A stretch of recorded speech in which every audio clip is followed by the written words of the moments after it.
लासलगाव येथील मार्केटमधून केंद्रीय मंत्री यांच्याकडे पत्र पाठवण्यात आलं आहे। केंद्रीय कृषी मंत्री शिवराज सिंग चौहान आणि केंद्रीय वाणिज्य मंत्री पियुष गोयल यांना पत्राद्वारे मागणी करण्यात आली आहे की कांद्याला बाजारभाव मिळत नाहीये आणि शेतकरी सध्या चिंतेत आहे।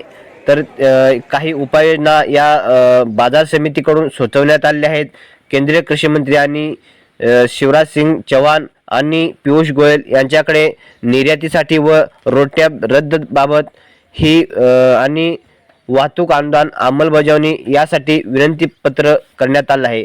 काय आहे या व्हिडिओमध्ये आपण सविस्तर माहिती जाणून घेऊयात। मित्रांनो, लासलगाव कृषी उत्पन्न बाजार समिती ही बाजारपेठेमध्ये म्हणजेच देशात नाही तर आशिया खंडामध्ये एकमेव एक नंबर अशी मानली जाते। आजूबाजूच्या 5 ते 6 जिल्ह्यामध्ये शेतकरी कांदा विक्रीसाठी आणतात। सध्या नाशिक जिल्ह्यातील उन्हाळी कांद्याची मोठी आवक आहे। गेल्या महिन्यात जर पाहिले तर 1500 ते 1600 रुपये एवढा बाजारभाव मिळत होता, पण या महिन्यामध्ये जर पाहिलं तर 1000-1100 रुपये एवढा बाजारभाव मिळतोय। बाजारभाव मोठी घसरण झाली आहे।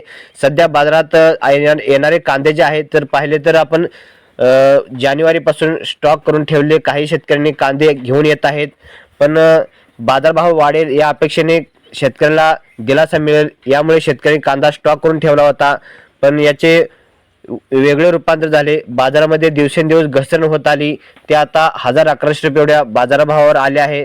यामध्ये जर पाहिले तर निर्यातीसाठी उपाययोजना कराव्या आणि रोट्या दरात वाढ करून आणि वाहतूक अनुदानाची अंमलबजावणी करण्यात यावी या पत्राद्वारे मागणी करण्यात आली आहे।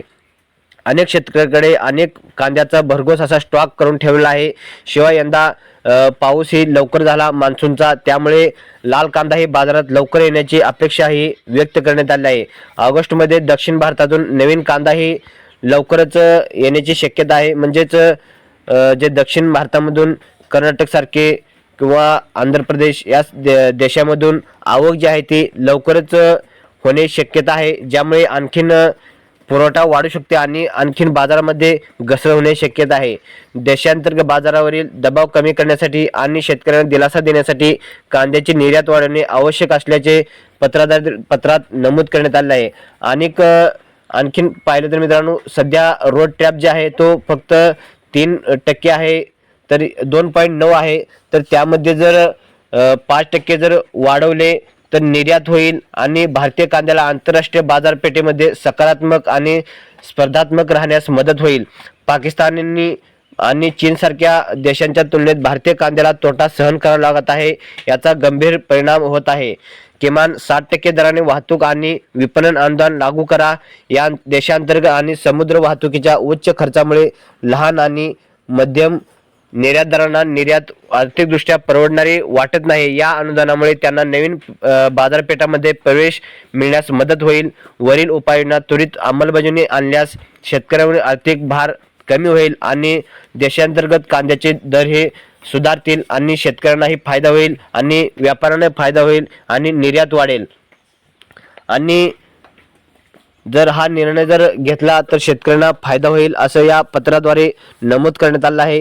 मित्रांनो, वाणिज्य मंत्री पियुष गोयल व कृषी मंत्री शिवराज सिंग चौहान यांच्याकडे हे पत्राद्वारे मागणी करण्यात आली आहे। मित्रांनो, पाहूयात हे पत्रातून काही निर्णय निष्पन्न होतो का, कारण कृषी मंत्री शिवराज सिंग चौहान यांनी आतापर्यंत निर्णय हे योग्य घेतले आहेत, जसं की पीक विम्यासाठी असेल, PM किसान विषय असेल।